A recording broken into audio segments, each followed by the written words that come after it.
Audio Jungle.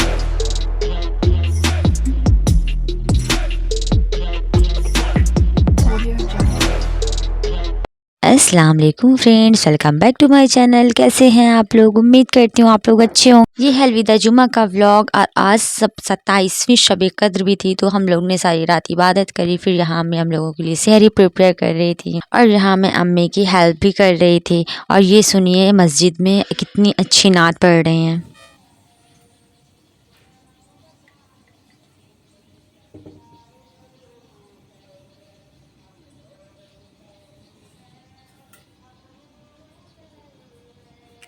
माशाल्लाह ये जो वक्त होता है सहरी का, वो इतना सुकून भरा होता है कि इतना अच्छा लगता है। और मस्जिद में वो नात पढ़ रहे थे, वो इतना सुकून दे रहा था। फिर हमारी सहरी प्रिपेयर हो गई थी और मैं अपनी सहरी लेके अपने रूम में आ गई थी। फिर हम लोगों ने सहरी करी, चाय पी। चाय पीने के बाद फिर हम लोग सो गए थे। उसके बाद मैं नेक्स्ट मॉर्निंग उठी। ये है मेरा आज का आउटफिट अलविदा जुमा का और बहुत अच्छा है माशाल्लाह से। फिर मैंने शॉवर लिया, नमाज़ पढ़ी। उसके बाद फिर मैं शाम में आ गई थी किचन में। मैं बनाने वाली थी छोले, कटलेट, सेव पूरी और सेवइयाँ, जिसके लिए मैंने आलू को बॉईल कर लिया था सेव पूरियों के लिए। और यहाँ मैंने आलूओं को अच्छे से भून भी लिया था कटलेट के लिए। और यहाँ मैंने दूध को रख दिया था सेवई बनाने के लिए। तो सबसे पहले मैं क्या करूँगी, सेवइयों को बना लूँगी और दूसरी तरफ मैंने छोलों को भी रख दिया था। तब इतनी देर में फिर दूध में बॉयल आना स्टार्ट हो गया था। मैंने दूध में पहले ही शुगर डाल दी थी और मैंने उसे अच्छे से मिक्स भी कर दिया था। फिर जब उसमें बॉयल आना स्टार्ट हो गया तो फिर मैंने सेवइयों को भी उसमें डाल दिया। आप लोग इसे क्या कहते हैं?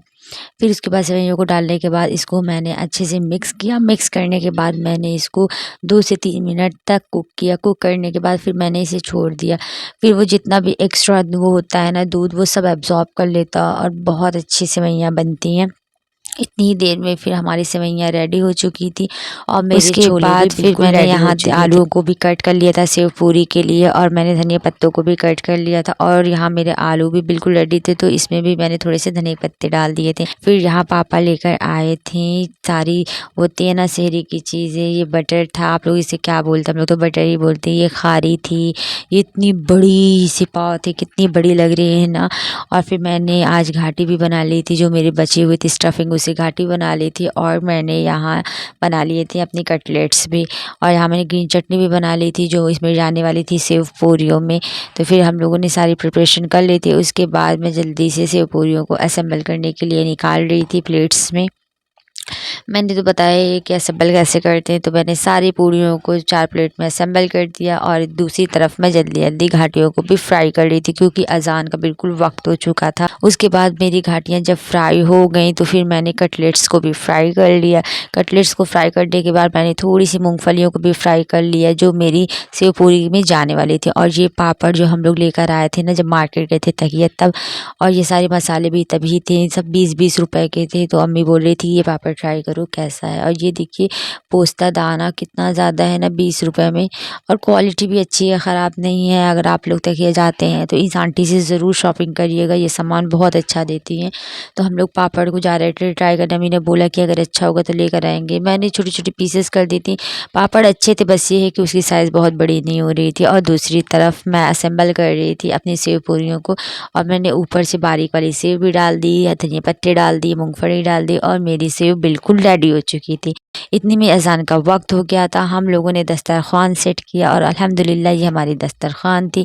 उसके बाद अज़ान हुई, हम लोगों ने इफ़्तार किया और अल्लाह ताला का शुक्र है। और कब दिन पता चल मतलब कब दिन गुज़र गया पता भी नहीं चला। 27वें रोज़े हो गए और उसके बाद मतलब वक्त ही नहीं पता चला, रमज़ान इतनी जल्दी गुज़र गया। उसके बाद हम लोगों ने नमाज़ पढ़ी, चाय पी। फिर हम लोगों को मार्केट जाना था, हम लोगों को कुछ चीज़ें लेनी थी, मतलब हम लोगों को चादर और चूड़ी लेनी थी। तो उसके लिए हम और अम्मी मार्केट आ गए थे। मार्केट आने के बाद सबसे पहले हम लोग आते हैं अपने घर के पास, ये है मारिया चूड़ी घर। यहाँ बहुत अच्छी चूड़ियाँ होती है और हर साल हम लोग यहीं से चूड़ियाँ लेते हैं। तो हम लोगों ने यहाँ से कुछ सामान लिए।